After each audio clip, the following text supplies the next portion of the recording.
Ça sera très court, juste sur la programmation.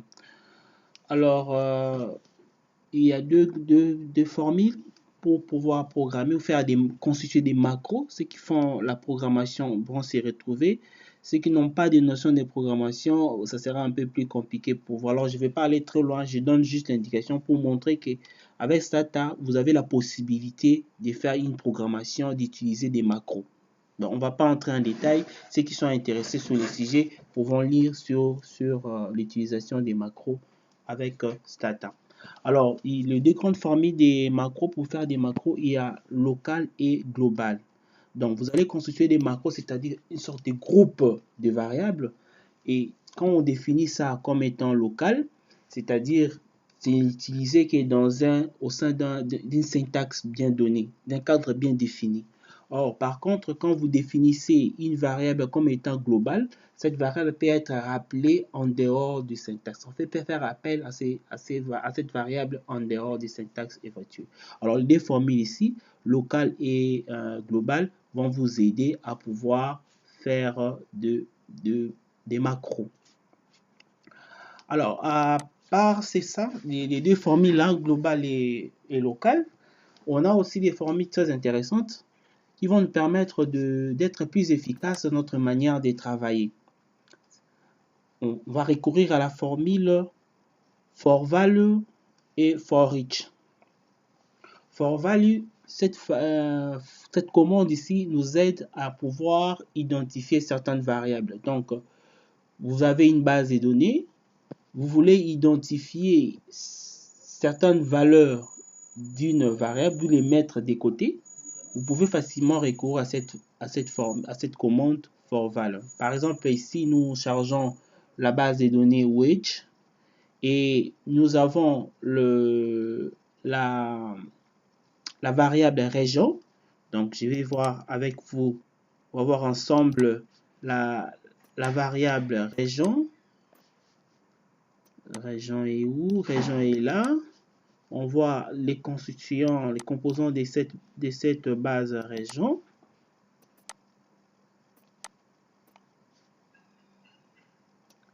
On va essayer de voir qu'est-ce qu'il y a à l'intérieur de cette base région.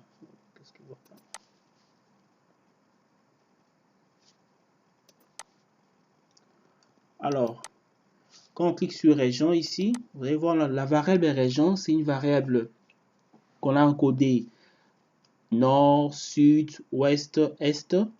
Nord représenté par 1, donc des différentes valeurs ici représentent les valeurs des points cardinaux qu'on a là-bas. Donc 1 représente nord, 2 représente sud, 3 représente ouest, 4 représente est. Alors ici vous avez la possibilité, donc on peut visualiser ça aussi au niveau de notre data editor. Vous voyez la variable région est là. Ici vous avez nord, sud, ouest, est et tout ça. Ok? Voilà. Maintenant, on veut mettre en exergue une valeur, par exemple, ici. Nord, par exemple, ou bien sud, ou bien un truc. Alors, qu'est-ce qu'on va faire? Au lieu de chercher pour les isoler, une valeur après l'autre, vous avez la possibilité de recourir à la commande for value. Alors, for value va vous aider à identifier les différentes valeurs plus rapidement. Donc, là, on va aller jusqu'à 4. Donc, la for value i qui est égal à 1, entre parenthèses 1. Les 1 qui est entre parenthèses, si ça montre l'intervalle. Donc, dans quel intervalle Stata va commencer à chercher les valeurs. Donc, on va commencer avec la valeur 1, avec l'intervalle 1, et on va se limiter à 3. On peut même aller jusqu'à 4 parce qu'il y a 4 valeurs là-bas. On peut se limiter à 3 ou à 4 comme vous voulez. Alors, ici, vous mettez la collate. Il faut suivre bien les indications telles que c'est écrit ici. Vous mettez la collate, vous allez à la ligne ici, vous mettez generate, donc ici, là, comment generate, on a vu ça, vous permet de créer une variable qui va porter le préfixe région et le suffixe, ça sera i, donc la valeur qu'on aura ici, la valeur cherchée. Donc on va créer une variable qui sera constituée par la valeur 1 par exemple. Alors là, on aura région. In c'était nord, ça sera région nord. C'est égal à région égale i. I ici va varier, va prendre les valeurs 1, 2 jusqu'à 3. On peut aller jusqu'à 4 comme j'avais dit. Donc là, on avait déjà chargé notre base which. Donc j'exécute cette commande ici. En exécutant la commande, vous allez vous rendre compte qu'ici, nous avons des variables qui se sont créées. Voilà.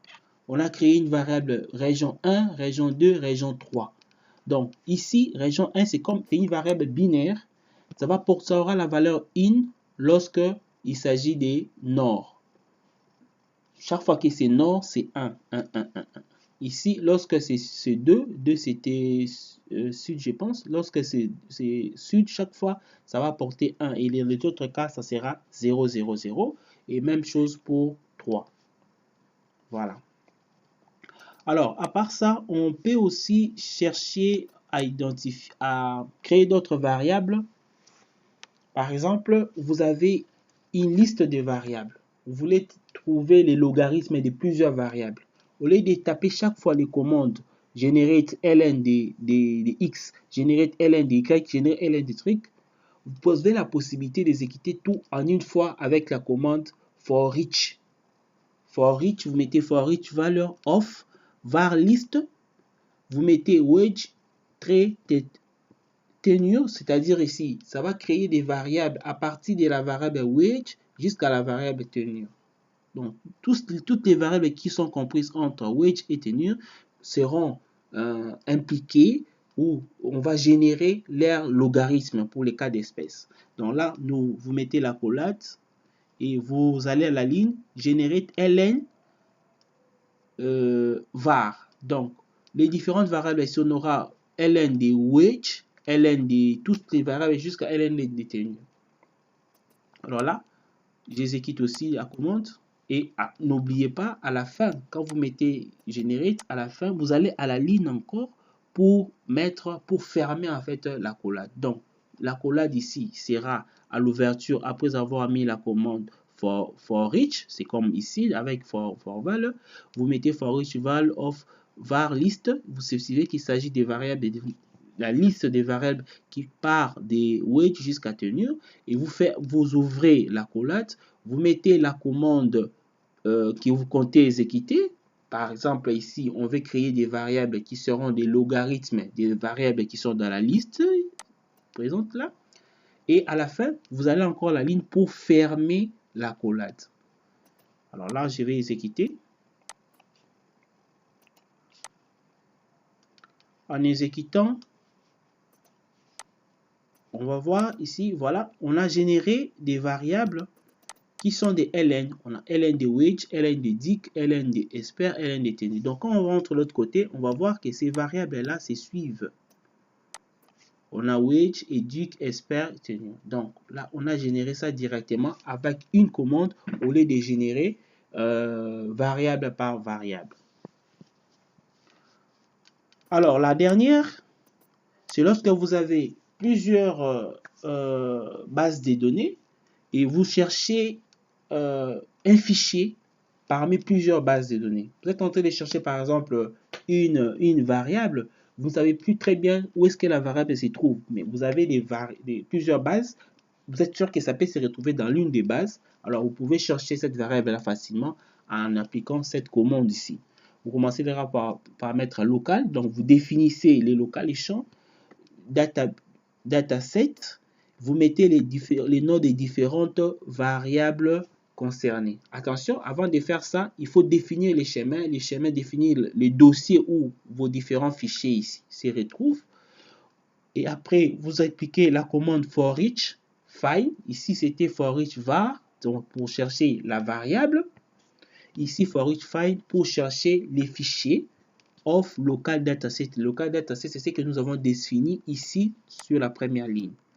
Vous ouvrez la collade, vous allez dans use, find, clear, keep if, female égale 1, save, find, remain. Donc ici, on va chercher de toutes ces bases de données, on va chercher un fichier qui a la variable femelle et c'est cette variable là qu'on va garder. Donc, vous aurez à créer, à avoir une base qui n'aura que la variable femelle. Donc, c'est plus facile à faire. Je vais vous donner les différentes bases de données qu'on a utilisées dans ces modules 3 pour que vous puissiez reprendre les différentes commandes vues et je pourrais vous mettre aussi à votre disposition des exercices pratiques pour familiariser davantage avec Stata. Alors, avec ces modules ici, nous terminons le module, on pourrait dire les 3 modules qui constituent l'introduction proprement dite des Stata. Donc, avec ça, vous pouvez déjà voler avec vos propres ailes pour faire plus que ce qu'on a vu. Donc, les différentes des modules 1 jusqu'au module 3, ce sont des éléments basiques des Stata. La maîtrise, la prise en charge des Stata. Les modules qui suivent, nous allons faire des choses beaucoup plus pratiques et plus complexes en nous basant sur l'introduction qu'on vient de voir sur les module 1 jusqu'au module 3 qui constituent en fait les bases, les ABC, les BAB des Stata. Merci une fois de plus pour votre intérêt à cette formation. On se retrouve pour le prochain module où nous allons parler de l'analyse descriptive. Ça sera pratiquement tout ce qu'on voit en G1, en statistique G1, reprendre comment faire ça avec Stata. Merci et à bientôt.